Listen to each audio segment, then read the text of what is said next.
नमस्कार, welcome to career 247। मैं हूं प्रशांत धवन। भारत ने एक बड़ा झटका दिया है बांग्लादेश को। मैं आपको ये बता दूं, ये जो न्यूज़ आज के समय आप सुन रहे हैं ना, कि भारत ने ट्रांसशिपमेंट बांग्लादेश के लिए रोक दी है यूनस की स्टेटमेंट के बाद, जहां पे इन्होंने नॉर्थ ईस्ट को कह दिया था कि ये लैंडलॉक्ड रीजन है और यहां तक पहुंचना है तो उसका गार्डियन मैं हूं। इंडिया ने कैटेगोरिकली इस मूव से बांग्लादेश को समझा दिया है कि रियल गार्डियन कौन है रीजन का।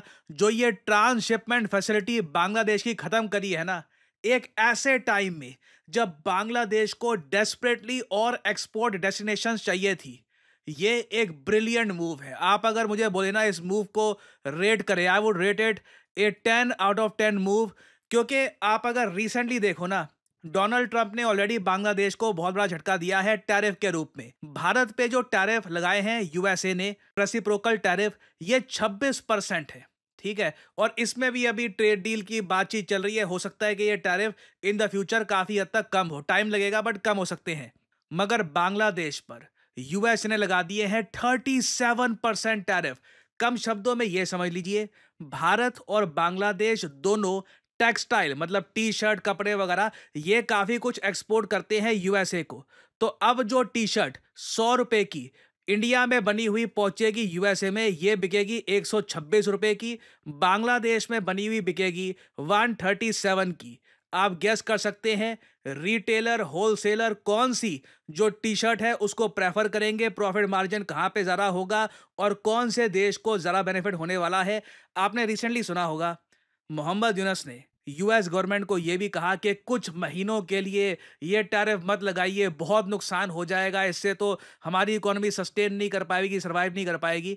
तो ये कष्ट देखिए बांग्लादेश ऑलरेडी फेस कर रहा था। इसके ऊपर जो भारत अपनी जमीन के थ्रू एक्सेस दे रहा था बांग्लादेश को, नेपाल का, भूटान का, म्यांमार का, अब ये भी जा चुका है।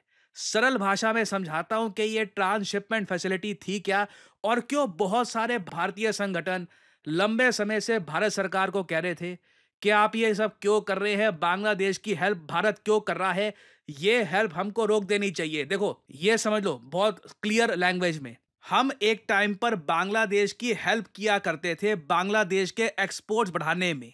अब वो जो हेल्प थी ना, वो हमने खत्म कर दी है। हम कुछ आउट ऑफ द वे जाकर बांग्लादेश के एक्सपोर्ट्स रोक नहीं रहे। बस आप ये कह लीजिए कि एक टाइम पर बांग्लादेश और इंडिया के रिलेशन जब बहुत अच्छे हुआ करते थे, बांग्लादेश से ऐसी स्टेटमेंट्स नहीं आती थी कि नॉर्थ ईस्ट लैंडलॉक्ड, हम गार्डियन, चाइना को इनवाइट कर दो वगैरह। उस टाइम जो भारत हेल्प किया करता था ना बांग्लादेश की, अब वो बस खत्म कर दी है। नाउ ये जो हेल्प है इंडिया की फॉर बांग्लादेश, ये शुरू कब हुई थी ये मैं आपको समझाता हूं इन डिटेल। देखो साल था नवंबर 2010 का। उस वक्त बांग्लादेश और इंडिया ने पहली बार एक trade and transit treaty sign करी थी। ये ट्रीटी अलाउ करती है कि एक देश किसी और कंट्री की धरती को क्रॉस करके आगे एक थर्ड पार्टी कंट्री के साथ ट्रेड कर सकता है। मान लीजिए हाइपोथेटिकली स्पीकिंग, अगर ऐसी ट्रीटी भारत और पाकिस्तान करते, तो पाकिस्तान के पास खुली आज़ादी होती कि इंडिया का लैंड यूज करके ये नेपाल के साथ कर सकते हैं ट्रेड, बांग्लादेश के साथ कर सकते हैं ट्रेड। सिमिलरली इंडिया ट्रेड कर सकता है ईरान के साथ, अफगानिस्तान के साथ। अगर वैसे इंडियन सब कॉन्टिनेंट में जेन्युइनली तरक्की चाहिए ना, तो ये ट्रीटी काफी यूजफुल हो सकती है। अनफॉर्चुनेटली जैसे आप लोग जानते हैं पाकिस्तान की पॉलिसी है टेरर स्पॉन्सरिंग की, तो हम लोगों ने ऑब्वियसली ये ट्रीटी साइन करी नहीं है। बट पीएम मोदी के स्पीचेस में ना मैंने एक बात देखी है, जेन्युइनली प्रधानमंत्री मोदी को एक बहुत स्ट्रांग विश्वास था। मे बी अभी शायद कम हो चुका है ये विश्वास, मगर एक टाइम पर पीएम मोदी को बहुत विश्वास था कि पाकिस्तान के साथ तो देखो जो है सो है। पाकिस्तान वाला केस अब रिजॉल्व करवाने में कितना समय लगेगा, कितना टाइम लगेगा, नो वन नोज। हम एक काम कर सकते हैं, बांग्लादेश के साथ रिलेशंस इंप्रूव करते हैं ना, बांग्लादेश पर फोकस करते हैं। क्यों ना हम बांग्लादेश के थ्रू जो ट्रांजिट है, ट्रेड है, इसको इंप्रूव करें। बांग्लादेश को अनुमति दे कि बांग्लादेश अगर मान लो इलेक्ट्रिसिटी परचेज करना चाहता है नेपाल से, वो कर पाए। बांग्लादेश ट्रेड करना चाहता है नेपाल से, भूटान से, म्यांमार से, इंडिया की नॉर्थ ईस्टर्न स्टेट्स के थ्रू, तो बांग्लादेश कर पाए। बेसिकली कनेक्टिविटी इंप्रूव करते हैं। मैंने काफी बार पीएम मोदी के स्पीचेस में ना बांग्लादेश के बारे में ये बोलते हुए इनको सुना है। इन्होंने ये कहा था, Bangladesh is India's biggest development partner. ये नहीं कि सिर्फ एशिया में या इंडियन सब कॉन्टिनेंट साउथ एशिया में नहीं, ऑल टुगेदर प्रधानमंत्री मोदी का जेन्युइन विश्वास था, ये मोहम्मद यूनुस से पहले की टाइम की बात कर रहा हूं, कि बांग्लादेश इंडिया का सबसे बड़ा डेवलपमेंट पार्टनर है। इस लाइन को आप गूगल कर सकते हैं, बहुत सारे आपको स्पीचेस भी मिलेंगे सेम स्टेटमेंट के। मैं आपसे पूछूं अगर कि इंडिया के लिए सबसे बड़ा डेवलपमेंट पार्टनर कौन सा है, तो मे भी आपके माइंड में आएगा परहैप्स यूएई लॉन्ग टर्म के हिसाब से, या आप यूएसए कह सकते हैं, यूरोपियन यूनियन कह सकते हैं। बट पीएम मोदी ने अपनी तरफ से खूब प्रयास किया कि बांग्लादेश के साथ इंडिया की कनेक्टिविटी इंप्रूव। इसीलिए 2015 में Bangladesh, Bhutan, India, Nepal BBIN motor vehicles agreement sign किया गया, जिससे मोबिलिटी काफी इंप्रूव हुई।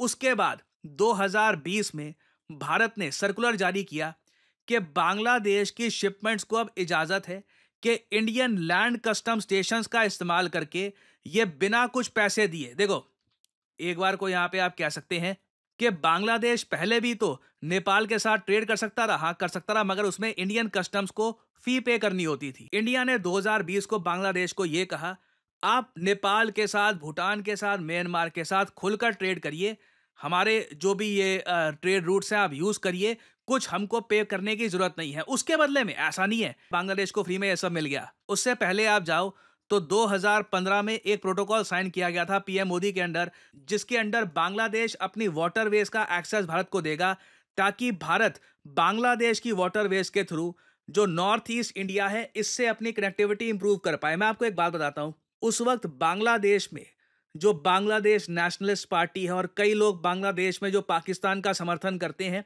वो लोग बहुत गुस्सा हो गए। उन्होंने खूब लिखा कि ये तो देखिए हम लोग गलत कर रहे हैं, इंडिया को बेहतर एक्सेस क्यों दे रहे हैं, हमारा तो देखिए लॉन्ग टर्म में एम्बिशन होना चाहिए कि सिलीगुड़ी कॉरिडोर को टारगेट करना है वगैरह। मगर फिर भी शेख हसीना के अंडर बांग्लादेश की सरकार ने यह सब किया और चीजें काफी हद तक अच्छी जा रही थी मेरे हिसाब से। अगर ऐसे ही सब कुछ चलता रहता तो बांग्लादेश के एक्सपोर्ट्स बढ़ते, क्योंकि बांग्लादेश अपनी टेक्सटाइल्स ये नेपाल में, भूटान में, म्यांमार में और जगह तो एक्सपोर्ट करते ही थे, इन कंट्रीज में भी बांग्लादेश एक्सपोर्ट कर रहा था। मगर अब फाइनली 2025 में भारत ने कहा है कि काफी हो गया है, जो ये ट्रांसशिपमेंट की सुविधा हमने दी थी बांग्लादेश को, ये समाप्त कर दी गई है। और क्लियरली इससे एक बात पता लगती है कि रिसेंटली बिम्स्टेक समिट में मोहम्मद यूनुस और पीएम मोदी की जो मीटिंग हुई है, ये मीटिंग सक्सेसफुल नहीं थी। मोहम्मद यूनुस ने क्लियरली जो भी 40-45 मिनट्स तक बातचीत करी है पीएम मोदी के साथ, दोनों लीडर्स आपस में एग्री नहीं करते कई इशू को लेकर। और बांग्लादेश में जो मोहम्मद यूनुस की स्टेटमेंट्स हैं कि देखिए जो नॉर्थ ईस्टर्न रीजन है इंडिया का, एक्चुअली पहले एक बार को नॉर्थ ईस्टर्न कंट्री बोल दिया था इंडिया की, और ये कह दिया कि लैंड लॉक्ड है और चाइना को अगर एक्सेस चाहिए यहाँ पर तो सिर्फ बांग्लादेश ही दे सकता है। ये सब स्टेटमेंट्स बहुत ज़्यादा चिंताजनक है। मैं अगेन यहाँ पर यही बोलूँगा, हो सकता है भविष्य में जो ये ट्रांजिट एग्रीमेंट है, प्रोटोकॉल है, ये फिर से रीसाइन भी हो जाए। उम्मीद पे दुनिया कायम है, क्योंकि आपके जो नेबर्स हैं ये बदलते नहीं है।